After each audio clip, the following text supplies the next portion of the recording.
So welcome everybody. So happy to see you all here and so grateful that you're willing to go through the hassle of connecting to Zoom. But I'm so grateful that we have this opportunity to connect in this way, even though it certainly isn't ideal.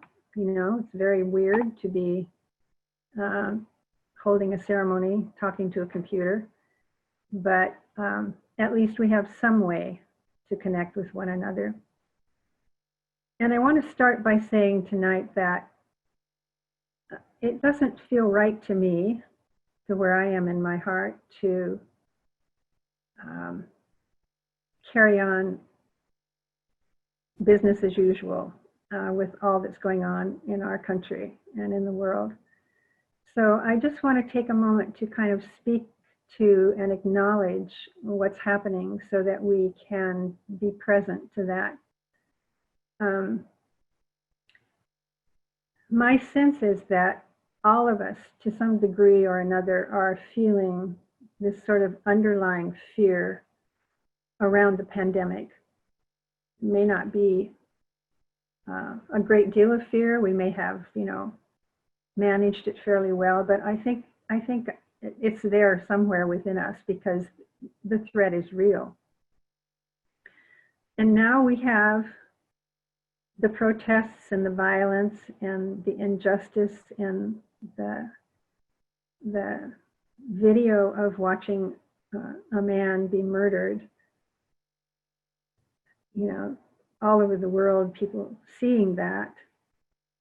And as horrific as that is, it's certainly bringing to everybody's attention the issue of systemic racism and injustice in our country and in the world.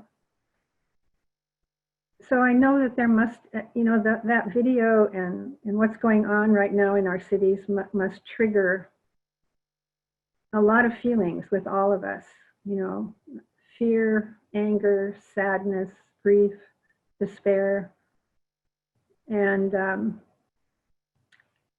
to be perfectly honest with you, my coping skill has been to shut down, to just feel kind of flat about it all. I haven't really, until this last week, really been able to open my heart to it. And the problem with that is that it doesn't serve anyone, for one thing, and I know that. But it also shuts down my access to beauty and to joy.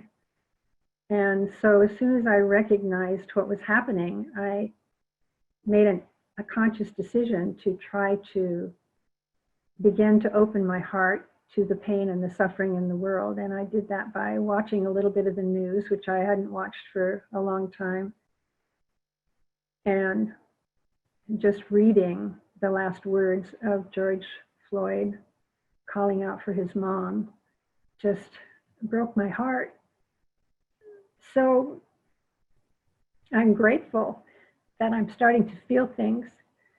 I think we have to stay open to what is, this is what's happening in our world. We have to be able to feel it. We have to be able to honor and acknowledge any feeling that we have that is triggered by all of this. And to not struggle against it and don't turn away from it, but to just see it and feel it, acknowledge it, allow it to be there, and step back a bit when it gets to be too much so that we have good boundaries around that. But no change is going to happen by remaining shut down or remaining overwhelmed to the point where we can't access any right action. We were talking this morning with a group of people and we were saying, what's called for is this fierce compassion where we don't just sit and ohm everything and send love to everyone and not do anything. We have to take that anger and that passion and that sense of injustice and act on it, but act on it from a place of compassion within our hearts and with access to our hearts, so it doesn't just become more violence toward other people. So I just wanted to say that to begin with, and I wanted to share a poem with you that came across my desk this week, one written by my astrology teacher, Heidi Rose Robbins, and some of you have heard me quote her before. But this is a beautiful poem for our times. It's called What to Do with Sadness, Heidi Rose Robbins. When sadness lingers, when loneliness creeps in to sit beside you and will not leave, when you can no longer feel a spark of joy in even a hidden corner, find something, anything that is burning, a star, a porch lamp, a candle on a table. Then imagine that light at the center of your heart. And remember, you are molten love. You are molten love. The only thing to do with sadness is to introduce it to indestructible beauty,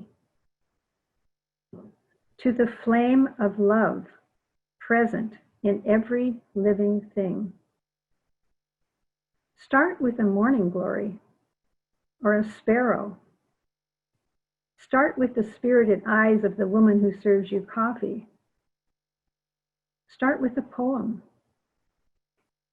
and say, sadness, meet cherry blossom. Despair, meet the Ninth Symphony.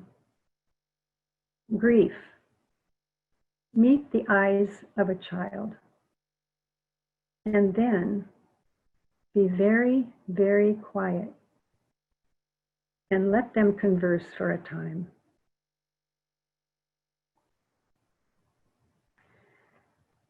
So we're going to be very, very quiet for just another minute.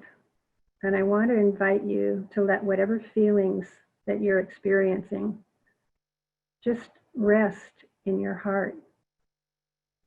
See if you can hold them with compassion and loving kindness. Breathe that in and then send out that compassion to everyone suffering in the world. So let's just do that for the next minute or so.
And let us remain with our eyes closed for just a few more minutes. My hope is that these ceremonies can somehow give us a feeling of not being alone, of connection and support and gratitude for all the blessings that we do share. So let's take a moment to actively align with each other. Gently put your focus on your heart, touching the quality of love and compassion. And with an act of intention, connect with everyone in our group here tonight.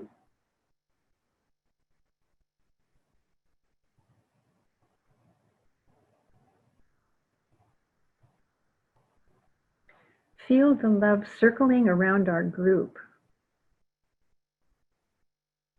And imagine it softening our hearts, healing our pain, and comforting our souls.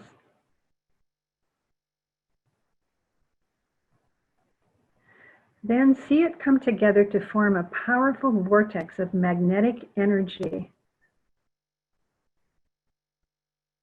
Everyone's love coalescing together, swirling around in a vortex of power. And see that energy going up to the great ones, invoking their aid, asking for their help as we go through these challenging times.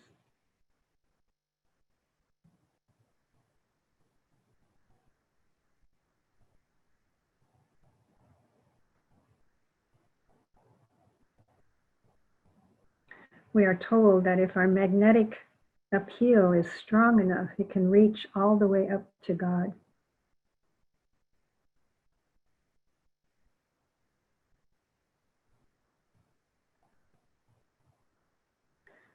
And before we come back, I'd like to share with you an ancient mantra given to us by the masters. And it's called the mantra of unification. The sons of men are one, and I am one with them. I seek to love, not hate. I seek to serve and not exact due service. I seek to heal, not hurt. Let pain bring due reward of light and love. Let the soul control the outer form and life and all events, and bring to light the love which underlies the happenings of our time. The energy permeating our universe is love, so it must underlie everything, even though it doesn't feel like it. Let vision come and insight. Let the future stand revealed. Let inner union demonstrate and outer cleavages be gone. Let love prevail. Let all of humanity love.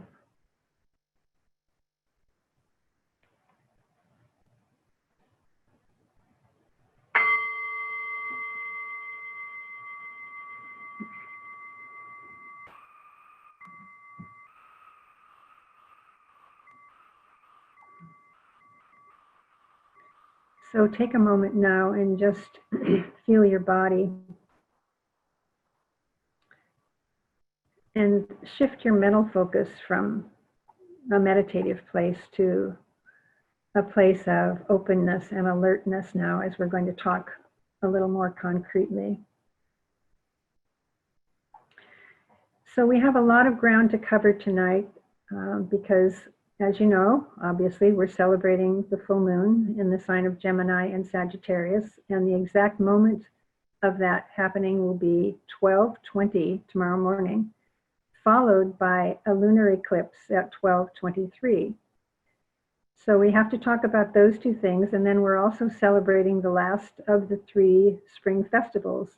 So we'll be talking a little bit about that.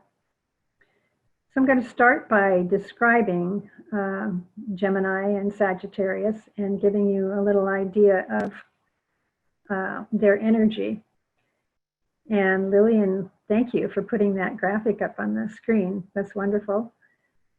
So as we've talked about a lot in the past, how this energy impacts us depends upon where we are in our consciousness. So if we're totally involved in the ego and the personality and just our everyday stuff, and we don't have any direct contact with our soul, then the energy is going to impact that lower nature that we have. It's not going to impact our higher nature, which is our soul.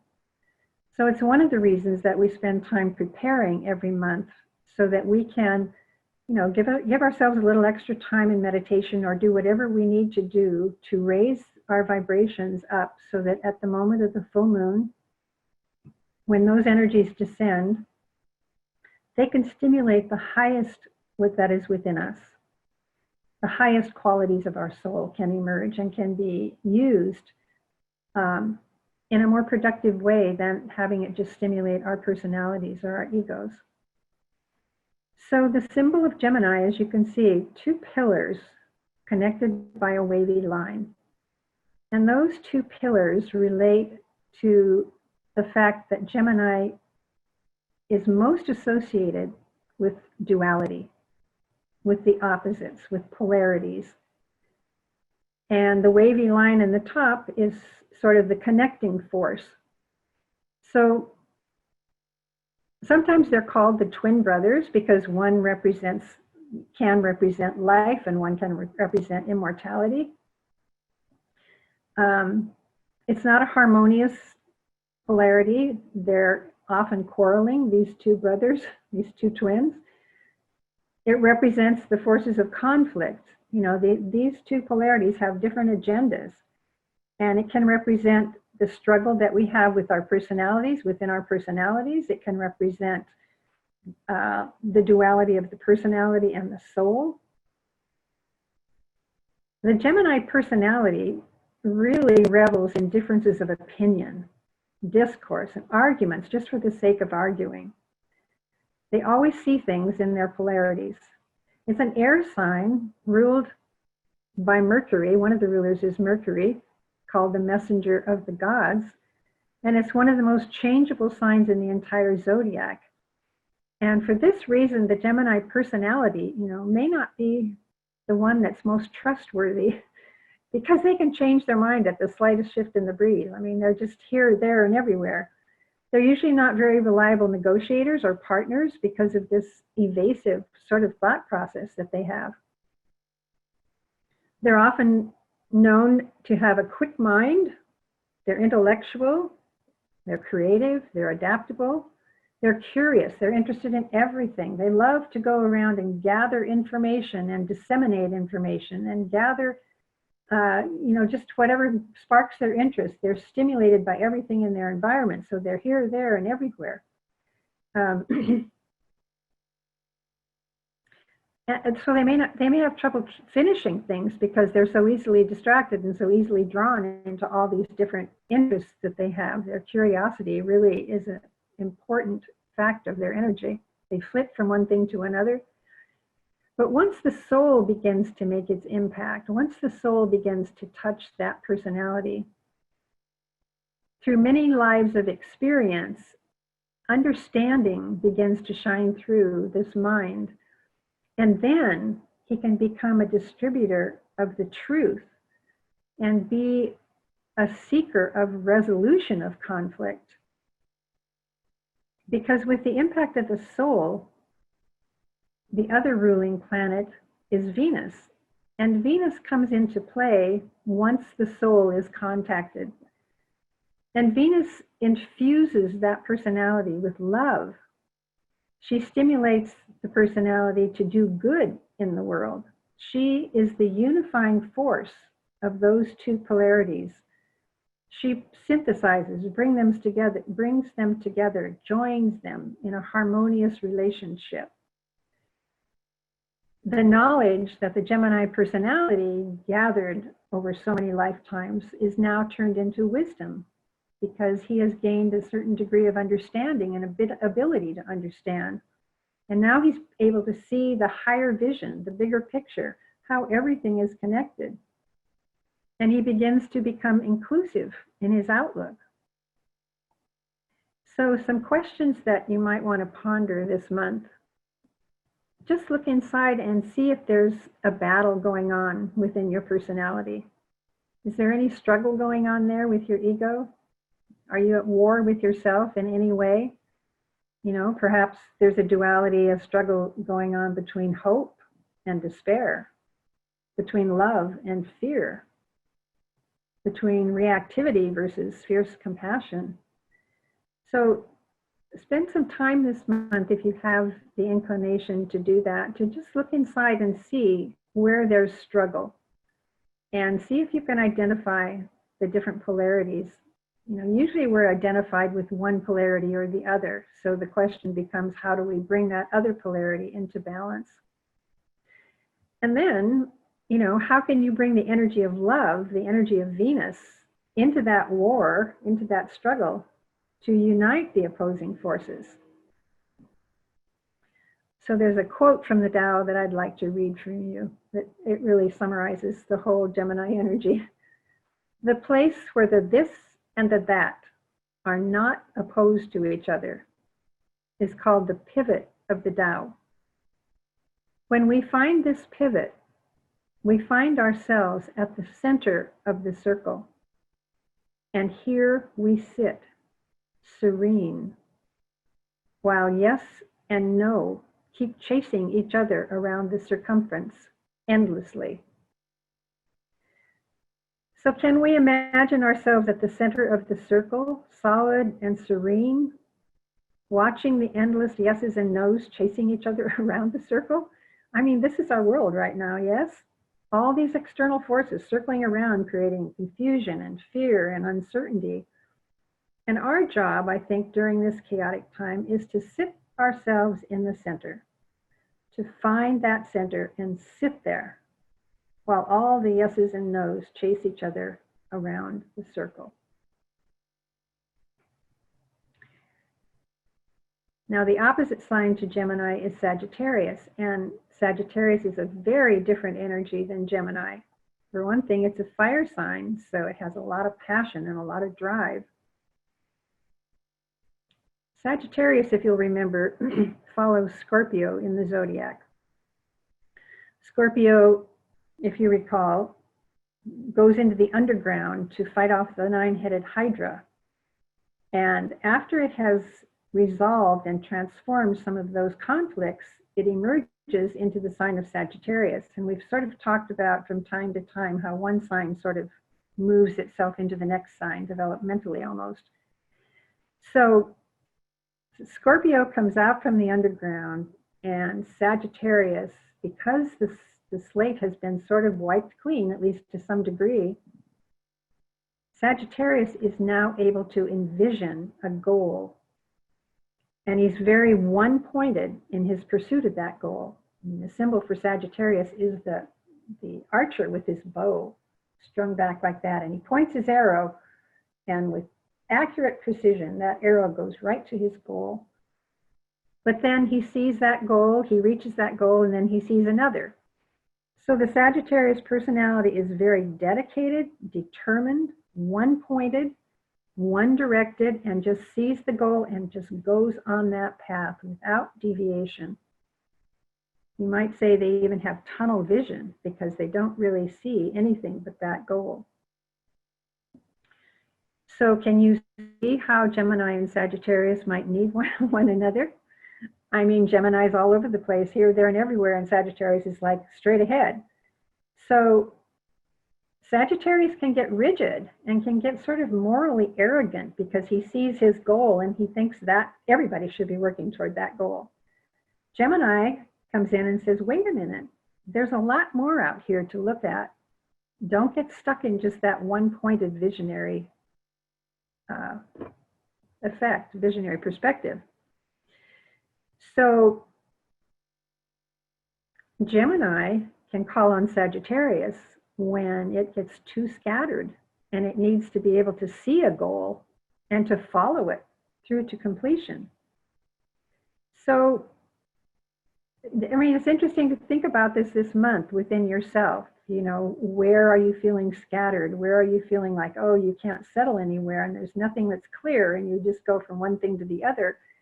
And where are you feeling one-pointed and goal-oriented and directed? And can you bring those two energies together so they can support one another within you? Can you call on Sagittarius when you need that grounding?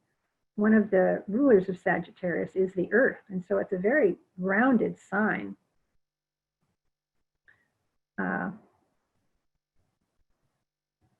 And if you're too one-pointed and too directed, call on Gemini to give you a little broader perspective and to open your eyes a little bit to see what else is possible. Okay, so I'm not going to spend a lot of time on talking about the lunar eclipse, although it does appear to be a very intense eclipse, just because we have sort of so much to cover tonight. But it is the first of 3 consecutive eclipses that we'll be having over the next few months, and so that indicates accelerated change. When a full moon coincides with a lunar eclipse, like it's happening tonight, all the energies are intensified. And this eclipse focuses on family and home and intimate relationships. And because it's lunar, it's going to trigger our emotional bodies again. So our emotions and our instincts will be easily triggered. And this is an angry and impulsive eclipse due to the fact that it's squared the planet Mars, the god of war. So we need to be careful this month to really monitor our emotions and guard against impulsive behavior. You might want to watch any tendencies that you have to be defensive or argumentative, and try to find a way to release your frustrations and anger in a healthy way. Now, Venus is also involved in this eclipse, so we have the opportunity to bring in that unifying energy to these volatile aspects. So if you find yourself in that position of being really triggered and defensive and just sort of out of control emotionally or overloaded with sensitivity, you call in that Venus energy, that love energy, and just imagine, what would love do in this situation? How could we bring love into this situation to bring things together rather than become more divisive? Okay, so we're going to talk a little bit more now about this final festival. It's called by several different names, called the Festival of the Christ, the Festival of Humanity. It's called the Festival of Invocation. The Festival of Humanity because, as you recall, last month at the Wesak Festival, the Buddha and the Christ joined their energies, and those energies were partially dispersed to the pilgrims that were there at the Wesak Valley, but they were mostly held by the Christ to be dispersed at this festival. So all of that powerful energy of illumination and light and wisdom that the Buddha brought in, and the energy of unconditional love that the Christ represents, come together tonight in this festival to be distributed to all of humanity. So that's why it's called the Festival of Humanity and the Festival of the Christ. It also happens to occur every year on the World Day of Prayer, or the Great Invocation Day, it's also called. Because we're told that in 1945, this great invocation, this world prayer, was given out to humanity. And it was said that at that time, the world teacher, who we call the Christ, it's not the Jesus of the Christian tradition, but the Christ, who is the head of the hierarchy, declared at the full moon of Gemini in 1945 that he, she, or it, I don't think there's a gender at that level, would reappear on the earth, along with all of the masters of wisdom, called the hierarchy. So this World Invocation Day is one of the ways in which people from all over the world are going to be joining together tomorrow, saying the Great Invocation as often as they can, because we're told that as a worldwide event, that invocative appeal can go up to the Christ and assist him in making a decision about when he will reappear. So depending upon the intensity of the evocative appeal will depend upon, partially upon, when he decides to return. So that's what the ancient wisdom teachings teach us about the Great Invocation. It's also interesting that in 1952, Eleanor Roosevelt read this Great Invocation over the radio to the entire nation. So it got, a tremendous amount of publicity, even way back in 1952. So that was pretty amazing. So I want to just read this one quote from the Tibetan master Dwal Kul. Quote, "The power of united prayer and meditation is as yet a little used resource. On World Invocation Day, which is tomorrow, we have the opportunity to marshal this power to aid the forces of light upon planet Earth. To invoke is to call upon, to petition for help or support, to appeal to. In the case of World Invocation Day, the appeal is being made to God and to the overshadowing beneficent forces to come to the aid of humanity and the planet in response to our united invocative appeal. When the focused sounding of the Om, the sacred word, and the invocation are used together, they can have a powerful global impact. This invocation could change our lives, reorient our purpose, expand our consciousness, and stylize us in spiritual being." I mean, who wouldn't want that, right? So tonight in our meditations, we are going to open ourselves to this great downpouring and the blessings of the Christ. So take a moment now and make sure that you're comfortable and that you won't be disturbed.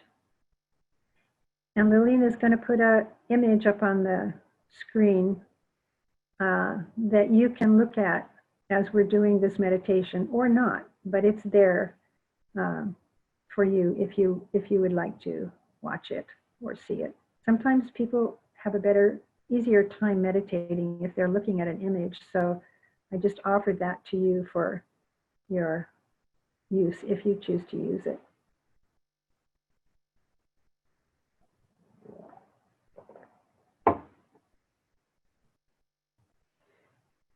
So sitting comfortably, just notice your posture. See if you can sit with your spine relatively erect, without any tension or discomfort.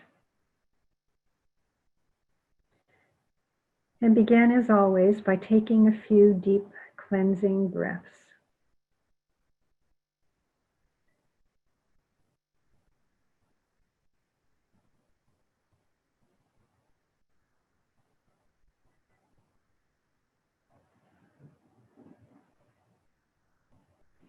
Allow the breath to travel throughout your body, quieting, calming, creating softness and gentleness with every inhalation.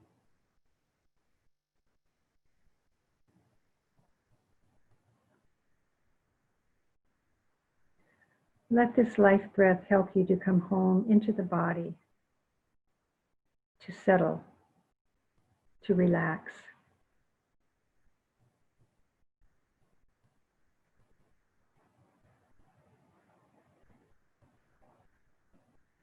Feel the stresses of the day release as you exhale.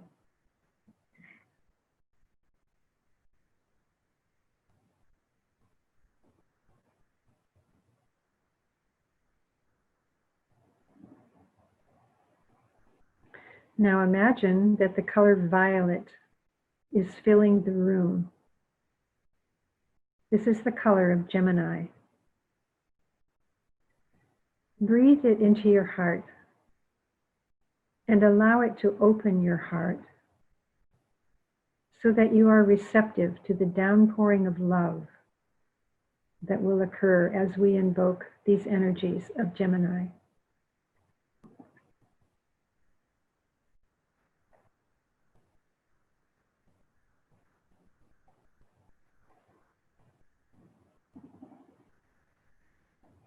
Be aware now of your consciousness expanding, opening up,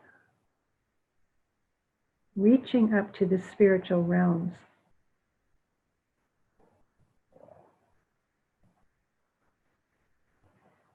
See now in your mind's eye the image of the Christ. You can imagine him in any way that resonates with you, but picture him as clearly and fully as you can.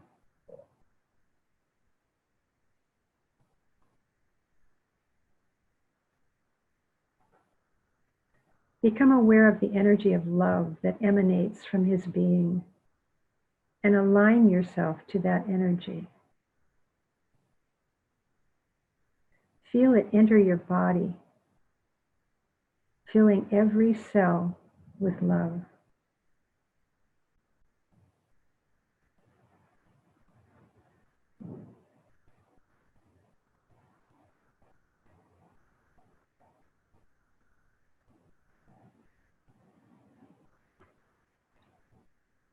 Now imagine it expanding and enfolding your entire auric field.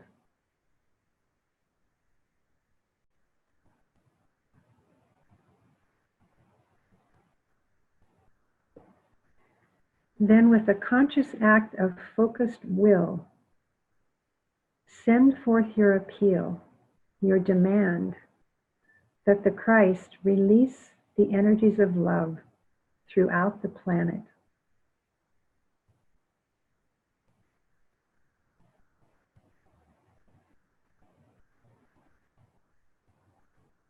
We are told that whenever we invoke, there will be a response. So know that as you do this, an intense magnetic field of transforming power is being created that will draw the needed energies into the earth.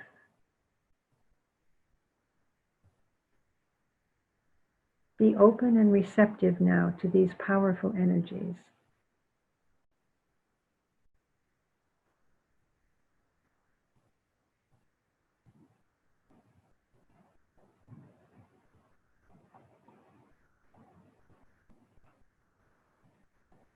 Imagine them surrounding and integrating into the heart of the planet, touching all of the kingdoms of nature with the energy of dynamic love.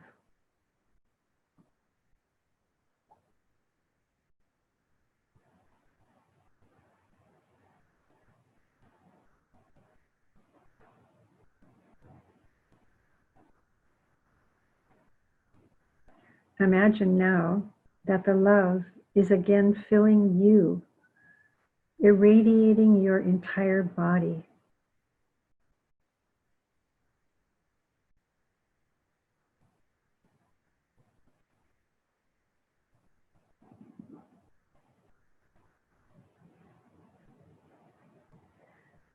Now see yourself, feel yourself walking among all those you meet each day and radiating this powerful love.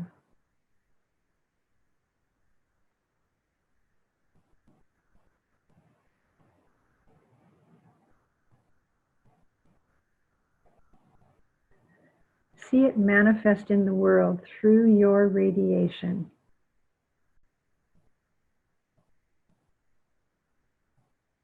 Imagine it dispelling all illusions of separation between individuals, groups, and nations.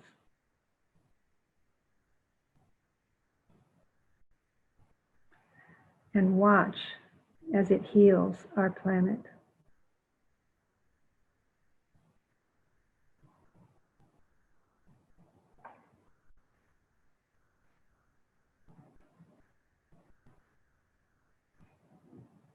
May the love of the one soul, focused in our group, radiate upon humanity and all nations, healing, soothing, strengthening, and dissipating all that hinders service to the world. May the peace and blessings of the Holy Ones pour forth over all the world.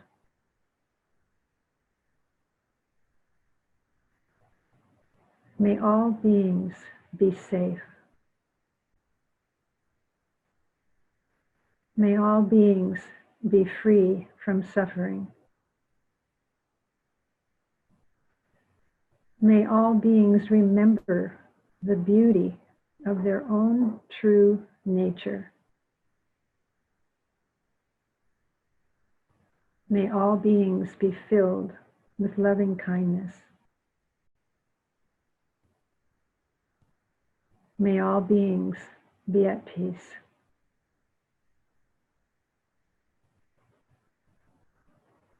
And so it is.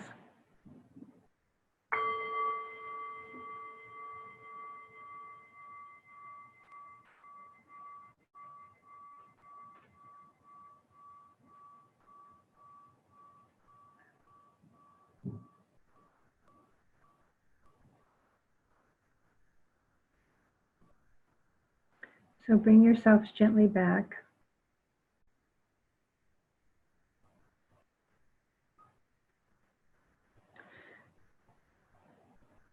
Feel yourself fully present in your body. Maybe wiggling your hands and feet and just kind of getting back completely into your body. And since tomorrow is the Great Invocation Day, I want us to close tonight by repeating this powerful world prayer together. So we're going to put the words up on the screen so that you can read them along with me. And I just invite you to feel the power in these words and imbue it with your emotions, with your aspirations, that it actually comes true. These words go up to the hierarchy, to the great ones, and we know we are heard. From the point of light within the mind of God, let light stream forth into the minds of men. Let light descend on earth. See if you can imagine this happening.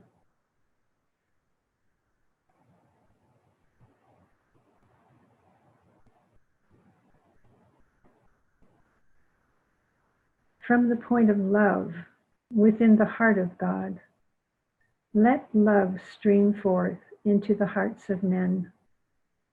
May Christ return to earth.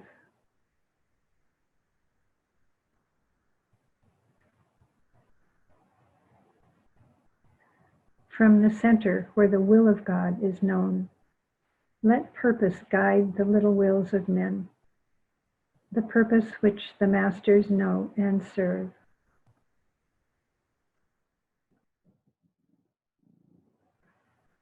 From the center which we call the race of men, let the plan of love and light work out, and may it seal the door where evil dwells.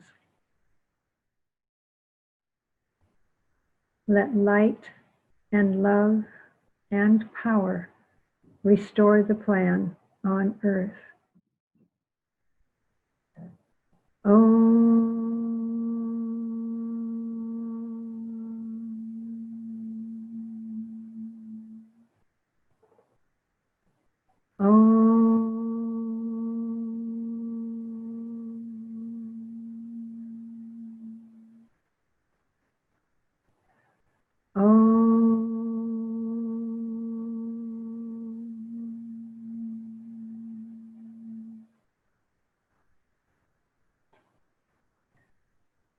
So if it's possible for you to be in meditation tonight at 12:20, that would be awesome. And sticking around for the lunar eclipse at 12:23, that would also be great. But in case you can't, I want to just remind you that tomorrow is called the Day of Contact, because that's the day in which we will be walking around with all of these energies integrating into our bodies. So we're asked to be in a place of inner silence, to try not to go about your day as usual, but to walk through the day knowing that you are a container of these precious energies. And then the following 2 days are called the days of distribution and radiation. So to be mindful those 2 days, so that would be Sunday and Monday, that you're radiating all this energy out into the world. So be really careful of how you do that, and be aware that it's powerful and it can really impact your environment. So I just wish you the best of everything for this month. I hope that you all stay healthy and well, and you take good care of yourself. I bless you all and send you my love and good wishes, and yeah, be well.